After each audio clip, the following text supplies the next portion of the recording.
Эти люди там, они оскорбляют ислам, там, они там Коран портят, там, ложат на Коран там, кусок сала там, или какие-то финкали, или какие-то нечистоты. Неужели эти люди думают, что если они сожгли один-два экземпляра Корана, они навредят этим исламу? Даже если они сожгут все Кораны, даже если они убьют самых знающих там людей, мусульман, это исламу не навредит. Потому что ислам не зависит ни от каких-то книг, ни от каких-то людей. Коран знают миллионы мусульман наизусть. Просто это напоминает крик отчаяния людей, которые понимают, что они проигрывают, что они ничего не могут сделать. И как бы от бессилия они пытаются напакостить исламу тем, что они там какие-то карикатуры рисуют, оскорбления пишут, какие-то там плохие слова или там книгу портят. Мы могли бы, например, этим людям ответить тем же самым, но мы люди, которые уверены, что они на истине. А человек, когда он уверен, что он на истине, он никогда себя так не... Он не будет кричать, ругаться матом, оскорблять кого-то там, чьи-то портить книги. Наш пророк никогда не испортил Библию, или там и христианское, или еврейское писание. Никогда такого не передается, в отличие от того, что делаете вы. Неужели вы думаете, что сжечь, если вы сожгли один Коран, вы этим навредите исламу? Вы просто свою ненависть выливаете вот в этом действии, вам просто больше некак это проявить. На самом деле это исламу не повредит. То есть, как говорится, пускай они лают, а караван идет дальше.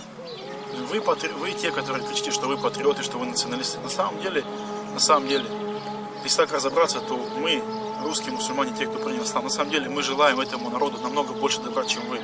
Потому что мы призываем этот народ к единобожию, к чистому.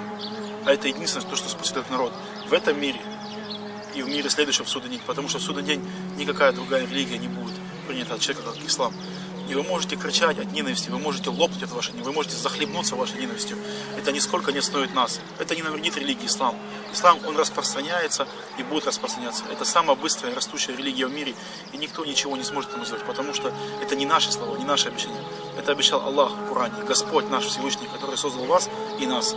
И в конце я хочу даже этим людям сказать, что мы желаем даже вам добра. Несмотря на то, что вы нас ненавидите, на то, что вы нас оскорбляете, мы желаем вам добра. И потом мы призываем вас, закажите Коран, возьмите, почитайте, поинтересуйтесь исламом.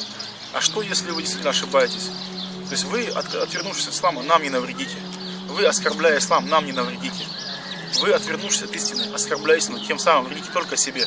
Потому что рано или поздно, запомните одно, мы все умрем.